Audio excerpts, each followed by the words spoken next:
Hey guys, what's up? Welcome back to my channel. So today I'm going to be doing makeup on Linda. She is actually a client at the salon that I work at. She gets her hair done by another stylist there, and she was nice enough to come over and let me do her makeup. She has these beautiful piercing green eyes. So for this tutorial, I'm just going to be showing you green-eyed beauties, how to make your green eyes pop. So stay tuned, and I hope you guys like the look. I'll see you soon.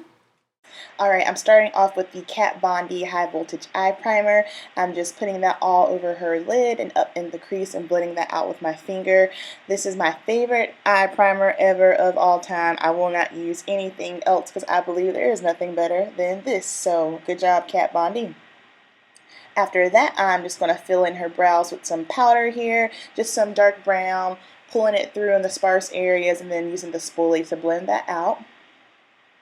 After that, I'm going to grab the Tartelette palette, mixing the two colors Dreamer and Wanderer together, just to, it's a flesh tone color. We're just using this as a transition tone for her eyeshadow. Using a transition color is really going to help blend everything together. Sometimes if you don't use a transition color, things can get kind of dry, or not dry, but it'll skip. It won't blend smoothly. And sorry about my voice, my allergies are kicking my butt. That's why it's so cracky. Okay, right now I'm taking my MAC 247 brush and I'm using the Too Faced Peanut Butter and Jelly palette. This is a bomb palette. It's so cute. I love Too Faced. I love how Too Faced have all these cute little packagings and names. But for green eyes, the best colors for green eyes are going to be anything that is warm toned. So like a warm brown, warm orange, purples. Those are really going to make those green eyes pop the most. So I'm taking the color Peanut Butter and I'm placing that all over the lid. I'm keeping this on the lid because Linda has small eyes and I don't want this to be a dramatic look. I just want it to be nice and fresh and just enough pop so that way her green eyes really stand out. And after that, I'm just going to take a MAC 224 brush and I'm going to go ahead and start blending the transition together with the peanut butter color. And then for the next color that I'm going to be putting on her eyes, that one is going to be a little bit more brighter than the peanut butter color. This one is called Nuts About You, and this one is more orange. The peanut butter color is more of a brown tone, but the Nuts About You guys will see once I start packing it on the lid, it's definitely going to give you that more orange, and these colors are also matte. I feel like mattes look the best on everybody's lids, no matter what age, no matter skin tone, skin type. Mattes, you can never go wrong with them. So I'm just going to go ahead and start patting that all over the lid. And also for tip for just your eyes, just depending on the shape of your eye, if you have smaller eyes, you want to use a smaller brush. But if you have more of a bigger eye, obviously you can use a bigger brush. So, just little tips in there that can help you make your eyeshadow application way easier on you. Okay, now you can see I've added that Nuts About You color on her eyelids. Like I said, it's just a really, really nice warm matte brown. Taking a MAC 224 again, of course, you always want to blend everything out. Every time you pack a color on, blend. Blending is your best friend. That is the way you're going to get the most smoothest, clean eyeshadow look.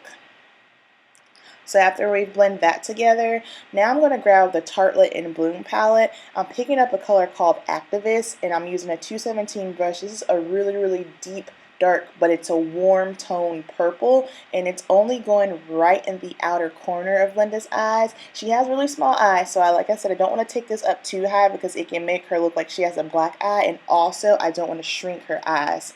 And instead of using a liner on her waterline, because I wanted to keep this a nice and fresh, soft look, I didn't use a kohl liner or anything. I actually used that Activist eyeshadow in her waterline. For some reason, I guess the camera stopped recording while I was doing that and I didn't realize it, but that is what I did. And like I said, that warm purple color is going to really help make her eyes pop even more. So with this Activist color, like I said, keep that in the outer corners and take it right up to the crease. I didn't go very high at all.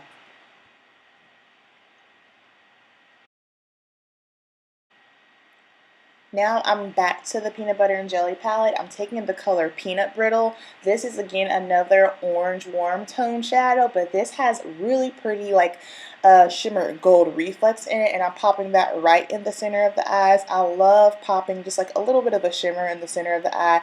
I think it just really ties the look together, and it also gives that little additional pop and sparkle on the lid, because who doesn't like a little pop of sparkle on the eyelid? So after we've got that all going, I prepped her skin with the Tarte Maracuja Oil. Anytime you're working with dry skin, this is just what I prefer to use. If you do not hydrate dry skin before you put foundation on, I don't care what skin tone, what skin type, what age, it is going to be a hot mess and your foundation will not blend out. So I'm using a Real Technique sponge, and this is damp. A damp sponge, damp beauty blender is going to help the best with blending the foundation together. And I'm using the RCMA foundation palette. If you are a professional makeup artist, I recommend this for you because you get way more bang with your buck. You can customize the shades. I think this has about 22, I believe. I can't think off the top of my head, but it has a lot of shades in there where you can mix and match and customize the shade to fit your client's needs. So it's way cheaper than buying a bunch of foundation bottles, and then that's also heavier to tote around. So if you're an artist like myself, the best thing to do is get palettes, because that will make your life so much easier. Now I'm grabbing my Anastasia Beverly Hills Cream Contour Palette in Light. I am not a hardcore contour girl. I feel like less is going to be more. So I'm not doing a strong contour. I never do that on myself or any of my clients. I'm just doing this to simply bring some more color and dimension to the face. Because once you just kind of add the foundation, things can get kind of flat. So just adding additional color can really just bring more structure to the face. And like I said, more color, more dimension makes things pop out a little bit more. And again, I'm still going to take my Real Technique sponge here, and it is damp, especially when working with creams. You really want to make sure you're using the damp sponge, because that is going to help blending out the cream much more better. The RCMA foundation, it is a cream base, but the thing about it is you can really build it up. If you want light coverage, you can just mix it with a beauty oil, face lotion. If you want full coverage, you don't have to do that. You just simply keep packing it on. So that RCMA palette, I know for me it was intimidating at first, but once I kind of got a hang of it, I was like, yeah, this is bomb. So I'm setting her face with the Laura Mercier translucent powder. I'm using the sponge again, and I'm only setting in certain areas. I'm not setting the entire face because she is dry and I don't want her to get creasy. So after I've got her face all nice and set, next thing we're going to move into a little bit of bronzer here. I love this bronzer. This is Too Faced Cosmetics, the little black book of bronzers. Jesus, I can't talk today. And I'm using the milk chocolate bronzer. This is the lightest bronzer that they have. And like I said, I'm just using this to warm up her face, give a little dimension, make things pop out a little bit more. Who doesn't want to look a little bit warmer? It makes you look more youthful and glowy. And that brush, by the way, is a Real Techniques contour brush. I like that because it's real precise. I can get exactly where I need and just blend everything out. And then for blush, I'm going to grab the Tarte Bling It On. Unfortunately, this was a limited edition blush palette, which sucks because this is a really bomb blush palette. It does have more of the pink tones in it, but it has four or five shades, and I can use those on pretty much any skin tone, which is also a plus for me when you're an artist and you have to have enough tones to match everyone's skin needs. So Tarte Cosmetics, Bling It On, very, very pretty shades.